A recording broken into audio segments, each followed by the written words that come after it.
He's very bad. He's very అయ్యో. Bad. I'm sorry to say that. దివి గారు ఇక్కడ నేనే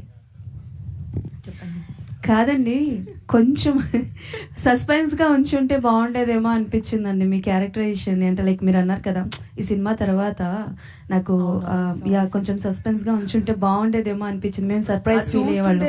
తెలియలేదా మీకు? లేదండి, అంటే తెలుసు సంథింగ్ కదా. ఏదో ఉంటుంది అని అయితే అనిపించింది కానీ బట్ డైలాగ్ కూడా చెప్పచ్చా?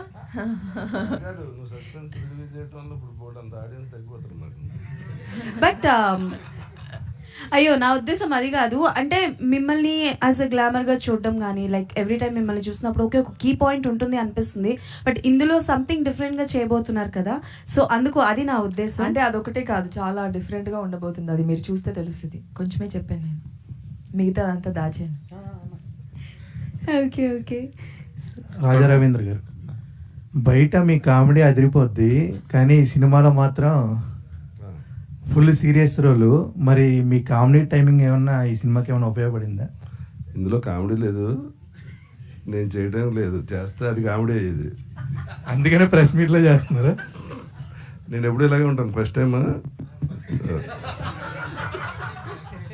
అలాగే డైరెక్టర్ గారు ఏంటి అంత తొందరగా వదిలేసు? డైరెక్టర్ గారు అదే మీరు చెప్పినట్టు ఏదైతే రైస్ పుల్లింగ్ ఇవన్నీ నేను దగ్గరుండి చూశాను అనమాట. Very good. ఇప్పటికీ చెప్తున్నా సరే 10 సంవత్సరాల నుంచి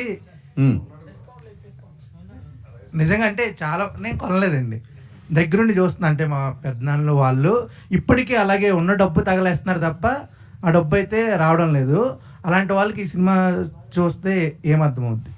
ఇదంతా తప్పని అర్థం అవ్వాలండి. తెలుస్తుంది. దాని గురించే చెప్తున్నా. అంటే లేదు ఇంత నవ్వడానికి ఏముందో నాకు అర్థం కావట్లేదు. నిజంగా తప్పు అని చెప్పడం ఈ సినిమా. అంటే మనం అన్నెసరీ ఒక విషయాన్ని దాన్ని చాలా డెప్త్కి వెళ్ళిపోయి, ఇప్పుడు మీరు రైస్ పుల్లింగ్ అన్నారు కదా, రైస్ పుల్లింగ్ కాయిన్లో మ్యాక్సిమం జరిగేది ఫైనాన్షియల్ డ్యామేజ్. అంటే దాన్ని ఏం లేదు, అది డబ్బులు పెడుతూ ఉంటారు, డబ్బులు పోతూ ఉంటాయి, ఇది కాదు ఇంకోటని ఇంకోటని. అదే ఇది అలా కాకుండా ఇప్పుడు ఇందాక చెప్పాను చూసారా, ఇప్పుడు నీ కూతుర్ని బలిస్తే నీకు జరుగుద్ది అని ఒక గ్రామంలో ఉన్న ఒక ఫాదర్ని మనం ఇది చెప్పామనుకోండి, ఆయన మోటివేట్ చేస్తే అలా బలిచ్చిన వాళ్ళు ఉన్నారు తెలుసు కదా. కొడుకు మొన్న అది ఇద్దరిని, ఒక ఆయన వాళ్ళ అన్నయ్యని అమ్మని తల్లిని అన్నయ్యని ఇద్దరిని చంపేసి వీడియో తీసి పెట్టాడు కదా. వీళ్ళిద్దరు దెయ్యాలు, అందుకని వీళ్ళిద్దరిని చంపేశాను. అలాగే పూజలు కూడా